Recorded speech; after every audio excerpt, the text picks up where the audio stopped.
मोहम्मद कैफ उर्फ बंटी, जो इन्होंने एकेडमी भी चलाते हैं और तमाम इनके भी तमाम चाहने वाले लोग हैं। इनसे कुछ सवाल करूंगा। क्या भैया द पब्लिक पॉइंट में आपका बहुत बहुत स्वागत है। आपका भी बहुत बहुत स्वागत है। हमारे यहाँ आज पुण्यतिथि में स्वागत है आपका। मैं आपसे ये पूछना चाहता हूँ कि आप साहब के श्रद्धांजलि समारोह में उपस्थित हुए हैं और तमाम उनके चाहने वाले लोग हिना मैडम को लेकर के, राजनीतिक को लेकर के आप क्या कहना चाहिएगा। जैसे माना जा रहा है कि आरजेडी में हिना मैडम को दरकिनार के नज़र से देखा जा रहा है, तो आप इस पर क्या कहना चाहिएगा।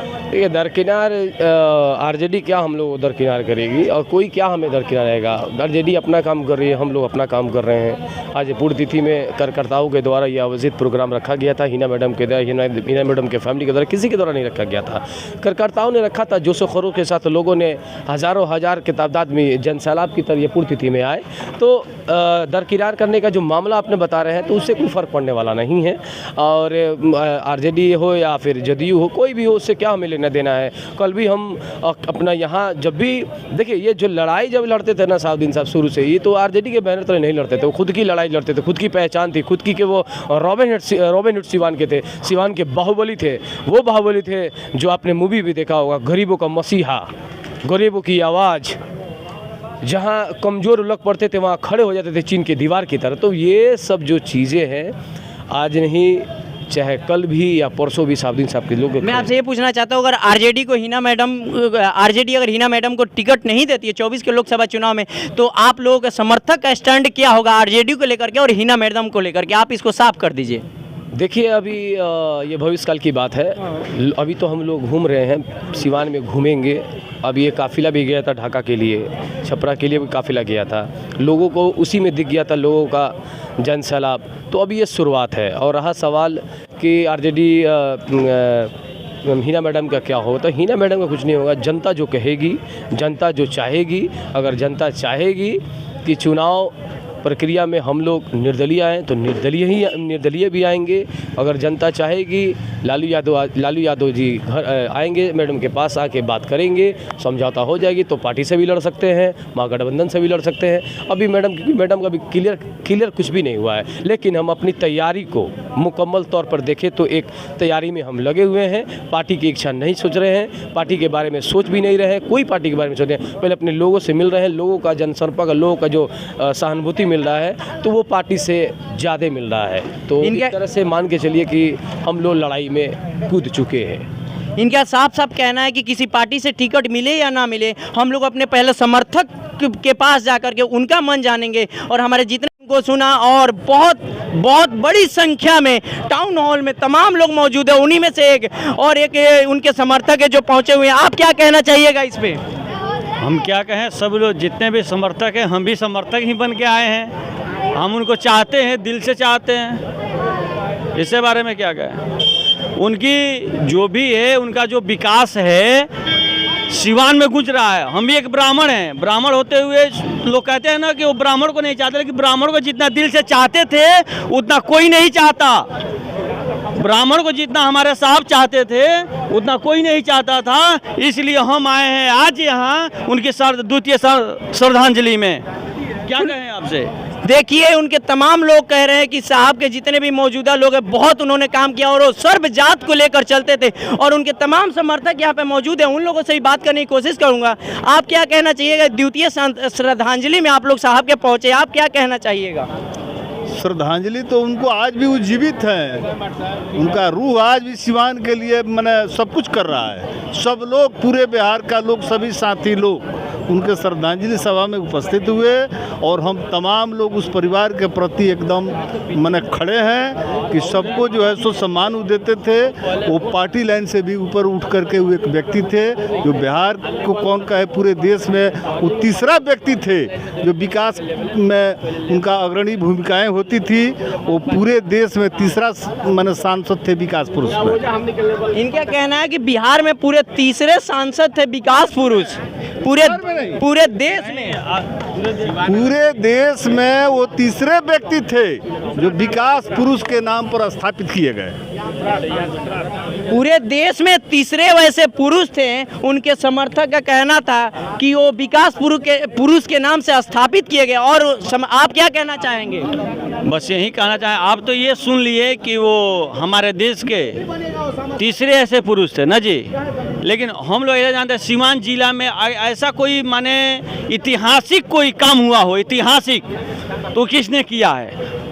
बस अपने आपके न्यूज़ से हम पूछ रहे हैं, बस सारे दुनिया से आप पूछिए कि अगर सीवान जिला में कोई ऐतिहासिक काम हुआ हो, वो हमारा मेडिकल कॉलेज हो या हमारा वो स्टेडियम हो, कुछ भी हो, ऐतिहासिक जो काम हुआ है किसने किया है, अगर कोई बता दे तो साहब का नाम ही आएगा, दूसरा किसी का नाम नहीं आएगा। और 15 साल में जैसे उनके तमाम समर्थक तालियों की तमाम समर्थक और भी कुछ, आप क्या कहना चाहिएगा? किस चीज़ का? साहब के श्रद्धांजलि में आप लोग उपस्थित हुए हैं, तो आप इस श्रद्धांजलि सभा को लेकर क्या कहिएगा और साहब को लेकर के आप क्या कहिएगा, क्योंकि साहब दिवंगत हो चुके हैं और 2 साल से वो इस दुनिया में नहीं, आप उनको लेकर क्या कहना चाहिएगा? सबसे पहले मैं आपके चैनल के माध्यम से आपके व्यूअर्स को और आपको बधाई देना चाहता हूँ। साहब एक साधारण व्यक्तित्व के राजनेता नहीं थे, वो बहुत ही बड़े और महान राजनेता थे। उनके द्वारा जो सिवान ही नहीं बिहार में, देश में द्वितीय स्थान प्राप्त किए थे विकास के मामले में। उनके पहले कटल जी थे, उसके बाद डॉक्टर मोहम्मद शहाबुद्दीन साहब थे। और शहाबुद्दीन साहब आज भी अपने चाहने वालों, सिवान के लोगों, बिहार के लोगों, देश के भिन्न भिन्न कोने के लोगों के दिलों में आज भी राज करते हैं। वो भले ही इस दुनिया में नहीं रहे, लेकिन उनका सिद्धांत, उनका जो कार्य था, अपने मित्रों के मित्र थे, हमदर्दों के लिए किसी भी हद तक जाने वाले पुरुष थे, इसलिए वो कभी मर नहीं सकते हैं। उनका शरीर नहीं है, आज भी उनका विचार और उनका सिद्धांत सभी अपने चाहने वाले के दिलों पर राज करता है और वो उसका फॉलो करते हैं उनके समर्थक। इनका कहना है कि उनके तमाम कार्यों के लेकर उनके जितने भी समर्थक हैं सारे लोग उनको फॉलो करते हैं और तमाम वो जो कार्य कर चुके हैं। भारत में दूसरा वैसा सांसद थे अटल जी के बाद जिन्होंने विकास पुरुष के नाम से जाना जाता है और तमाम उनके समर्थक हैं। बात करने के लिए आप क्या कहना चाहिएगा? समर्थक है तो फिर भी तो आप बोल ही सकते हैं 2 शब्द साहब के लिए। बोलिए, क्या कहना चाहते हैं साहब के बारे में? साहब के बारे में क्या कहना है, हमारे बड़े भाई बबन भैया का है वही कहना है। हम लोग के नेता थे, महान नेता थे, और उनके मैडम को फिर हम लोग पार्टी से चाहते हैं कि सांसद बने सिवान से, यही कहना है, यही उनको श्रद्धांजलि होगी। अब पार्टी नेतृत्व से भी हम लोग मांग करेंगे तेजस्वी यादव से कि स्थिति जो उत्पन्न हुई है इस पर विचार करें और इसको क्लियर करें और मैडम को प्रत्याशी बनाए और हम लोग का सीट रहा है और हम ही लोग का सीट रहे। कार्यकर्ताओं की यही भावना है कि यह राष्ट्रीय जनता दल की परंपरागत सीट है और यह हम लोग का सीट रहना चाहिए। उम्मीदवार भी हिना साहब होना चाहिए। इनके समर्थक का बहुत बड़ा मांग है आरजेडी पार्टी से कि जो ये व्यक्तिगत उनके परिवार का ही सीट कहा जाए तो इसमें कोई गलत नहीं कहा जाएगा। पार्टी लाइन से ऊपर उठ के उनके समर्थक का साफ साफ कहना है कि हम तेजस्वी यादव से मिलने जा रहे हैं और हिना मैडम के लिए लोकसभा 2024 के चुनाव के लिए आरजेडी से हम टिकट लाएंगे और तमाम उनके समर्थक यही बात कह रहे हैं। यही बात सही है ना जी? एकदम निश्चित लड़ेंगी, उन्हीं का हक है और राष्ट्रीय जनता दल का परंपरागत सीट है। तेजस्वी यादव से 1 महीना के अंदर हम लोग समय लेकर इस पर एकदम निश्चित तौर पर हम लोग जो चाहेंगे वो होगा। कार्यकर्ता ही मालिक है, तेजस्वी जी पार्टी के मालिक नहीं है, कार्यकर्ता मालिक है। उनके भावनाओं का जो है सम्मान होना चाहिए और हम लोग को भरोसा है, हम लोग के छोटे भाई हैं तेजस्वी यादव जी, उनसे ज़्यादा समय हम लोग इस पार्टी को दिए हैं और पूरा विश्वास और उनके साथ काम करने का अवसर भी मिला है। इसलिए पूरा भरोसा है कि जो अगला लोकसभा है मैडम ही राष्ट्रीय जनता दल की प्रत्याशी बनेंगी। आप कुछ कहना चाहिएगा? पूछिए, क्या कहना। आप लोग साहब के द्वितीय श्रद्धांजलि समारोह में उपस्थित हुए हैं, तो आप श्रद्धांजलि समारोह में उपस्थित होकर उनके परिवार के साथ संवेदना जो व्यक्त कर रहे हैं, तो और पार्टी लाइन जैसे राजनीतिक कैरियर की बात हो रही है, हिना मैडम को आरजेडी से माना जा रहा है कि दरकिनार कर दिया गया, इस पर आप क्या कहना चाहिएगा? डॉक्टर मोहम्मद शहाबुद्दीन एक केवल सांसद नहीं थे, एक विचार के रूप में एक संस्था थे, इंस्टीट्यूशन थे। हम लोग उनके विचार को आगे बढ़ा रहे हैं और उनके परिवार के साथ हम लोग खड़े हैं और पूरा हिंदुस्तान उनको जानता है, उनके कार्य को जानता है। जितनी भी कठिनाइयाँ उनको आई, कोई उनका अपना 8 डेढ़ का झगड़ा नहीं था, व्यक्तिगत नहीं था, कार्यकर्ताओं के लिए था, शोषितों के लिए था, दलितों के लिए था, कमज़ोर वर्ग की लड़ाई लड़ा, इसलिए उनको फंसाया गया और फंसा के उनकी लीला समाप्त की गई साजिश करके। उनका कोई अपना राजनीति नहीं था, कोई कार्य किसी से कोई झगड़ा नहीं था, वो सब दूसरे के लिए लड़े और यही काम था कि कभी कम्प्रोमाइज़ नहीं किया अपने सिद्धांत से कि उनको जेल में सड़ना पड़ा। शहाबुद्दीन साहब का समर्थक का कहना है कि उन्होंने कभी अपने राजनीतिक कैरियर के लिए किसी पार्टी या किसी व्यक्ति से उन्होंने समझौता नहीं किया, इसीलिए उनको इस तरह से उनके साथ दुर्व्यवहार किया गया। आप शहाबुद्दीन साहब के लिए क्या कहिएगा? शहाबुद्दीन साहब सिवान ही नहीं पूरे देश में लोगों को दिलों में बसते थे। आज दुख की बात है कि हम लोग के बीच में नहीं रहे और आजीवन उन्होंने ईमानदारी से काम किया लोगों के लिए।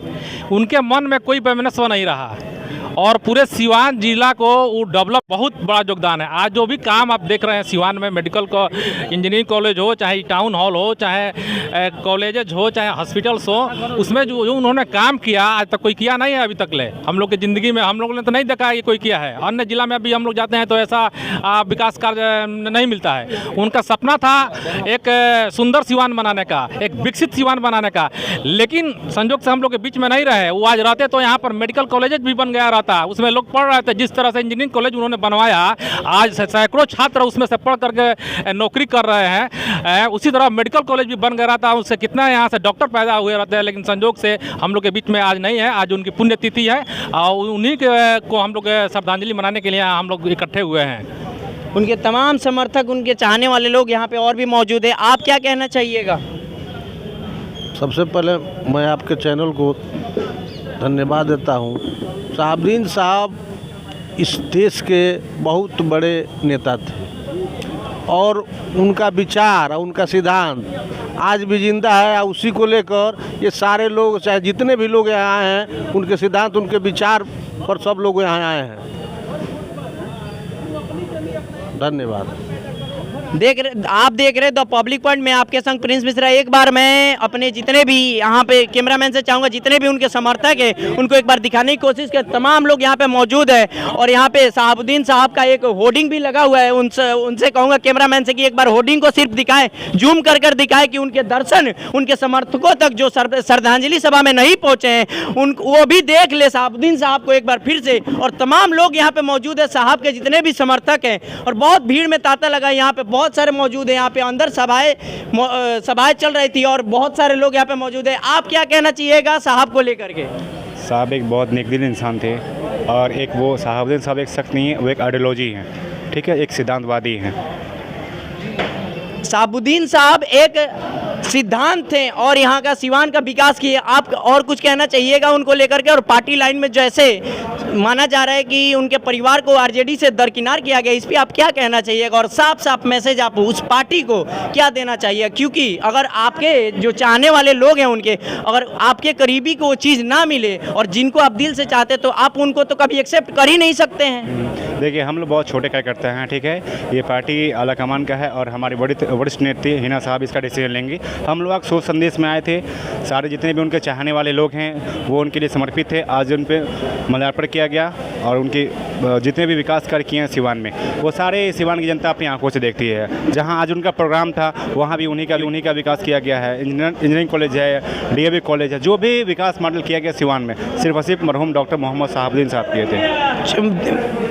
14 साल हो गए करीब शहाबुद्दीन साहब के परिवार को सांसदी नहीं रहते हुए, 14 साल बीत गए। 14 साल में आप विकास कार्य क्या देखते हैं सिवान का? देखिए अभी तो आधा अधूरा है और ये मैं मतलब कुछ विकास हुआ है 14 सालों में? मैं आपसे ये जानना चाहता हूँ, जैसे साहब जब जेल चले गए और हिना मैडम जब चुनाव लड़ी नहीं जीत पाई, तो उसके बाद से 14 साल से कोई अन्य व्यक्ति हमारे सिवान का सांसद बने हुए 14 साल से, जबकि दो चेहरे चेंज हो गए सिवान में। तो आप इन पे क्या कहना चाहिए? डबल चेहरा चेंज होने के बाद अगर सिवान का विकास नहीं होता, इस पे आप क्या कहना चाहिए? देखिए सबसे पहली बात है कि जो भी विकास कर मोहम्मद शहाबुद्दीन साहब ने किया था उस पे ये जो भी 2 सांसद हुए हैं आज तक मरम्मतीकरण का कार्य नहीं किया गया, ठीक है, ना लिपाई की गई ना पुताई की गई। जो भी काम है उन्हीं का दिया हुआ है, आज भी उन्हीं में चल रहा है। आप मीडिया बंधु हैं, आप लोग पूरे सिवान में घूमते हैं, कोई ऐसा एक भी बता दीजिए कि जिसका हिना वो कविता जी हों या फिर ओम प्रकाश यादव जो काम किए हों, कोई काम नहीं किया गया। जो भी है सब शहाबुद्दीन साहब के विकास कार्यों को ये लोग भी गिनाते हैं और करते आ रहे हैं अपने। चलिए बहुत बहुत धन्यवाद। आप देख रहे हैं द पब्लिक पॉइंट।